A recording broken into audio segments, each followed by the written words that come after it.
Olá e bem-vindos. Hoje vamos mergulhar num dos maiores quebra-cabeças das estradas portuguesas, as rotondas. É um tema que dá sempre pano para mangas, gera discussões e, vamos ser sinceros, bastante confusão. Elas estão por todo lado, mas a verdade é que parece que cada condutor circula com o seu próprio código da estrada debaixo do braço. E esta é mesmo a pergunta central, não é? A questão é que, durante muitos anos, a condução nas rotondas baseava-se mais em hábitos e conselhos do que em regras concretas. O nosso objetivo hoje é precisamente tentar arrumar a casa e pôr os pontos nos is de uma vez por todas.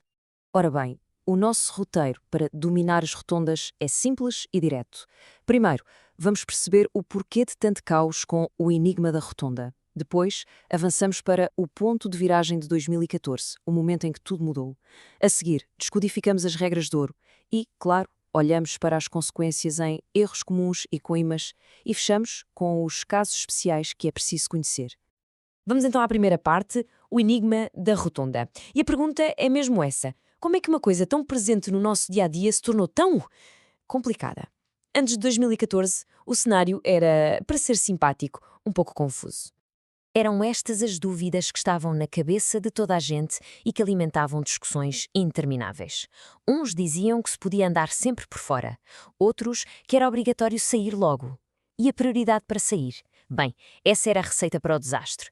Era um autêntico faroeste rodoviário, sem uma lei clara a que todos pudessem obedecer. E esta citação diz tudo, não é? Era mais do que urgente criar uma regra única, uma norma que todos conhecessem e seguissem, porque só assim, com toda a gente a falar a mesma língua, é que a segurança rodoviária podia de facto melhorar. E isso leva-nos à nossa segunda secção, o ponto de viragem de 2014. Foi aqui que o jogo mudou. Em janeiro desse ano, entrou em vigor uma nova legislação que tentou finalmente pôr ordem na confusão e estabelecer regras claras para a circulação nas rotundas. E o que é que esta lei fez na prática? Bem, criou o famoso artigo 14A. Ou seja, pela primeira vez passou a existir no Código da Estrada uma secção inteiramente dedicada às rotundas. O objetivo era, claro, acabar com as interpretações e criar um padrão que fosse igual para todos. E aqui está a principal mudança. Se antes era uma zona cinzenta, a nova lei veio dizer preto no branco. A via mais à direita, a de fora, é para ser usada por quem vai sair na primeira saída. E ponto final. Basicamente, aquela famosa manobra de dar a volta olímpica pela faixa de fora acabou. Muito bem, então vamos lá traduzir isto para o dia a dia. Já percebemos a lei, mas na prática, ao volante, como é que se faz? Vamos às regras de ouro. O processo é, na verdade, bastante lógico. Primeiro passo e o mais básico. Ao entrar, quem já lá anda tem sempre prioridade. Segundo, se o destino é a primeira saída, entra-se e fica-se na faixa da direita. Simples. Terceiro, para qualquer outra saída, deve-se entrar para uma das faixas interiores. E por fim, o passo crucial. Só depois de passar a saída antes daquela que queremos, é que se faz pisca e se muda para a direita para sair em segurança. E claro, para além disto, há o básico que nunca pode ser esquecido. Fazer pisca não é uma sugestão, é uma obrigação. Olhar para os espelhos e ângulos mortos é fundamental. E, acima de tudo, a regra de platina. O bom senso e a necessidade de evitar um acidente estão sempre, mas sempre acima de qualquer regra de prioridade. Agora, vamos falar de consequências.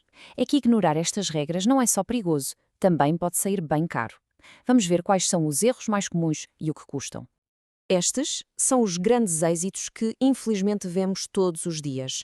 Aquele corte a direito, a atravessar duas ou três faixas para sair, é talvez o mais perigoso de todos. E, claro, o clássico de continuar a circular por fora quando não se vai sair na primeira saída, que é precisamente a infração que a lei de 2014 quis combater. E quanto custam destes erros? Bem, a coima por desrespeitar as regras específicas do artigo 14A não é brincadeira. Começa nos 60 € e pode chegar aos 300. É um valor que, convenhamos, já dá que pensar antes de fazer uma manobra mais arriscada. Mas atenção, porque a coisa pode ficar muito mais séria. Se a manobra for considerada perigosa e uma contra-ordenação muito grave, os valores disparam. Aí já estamos a falar de coimas que podem ir até aos 2.500 €.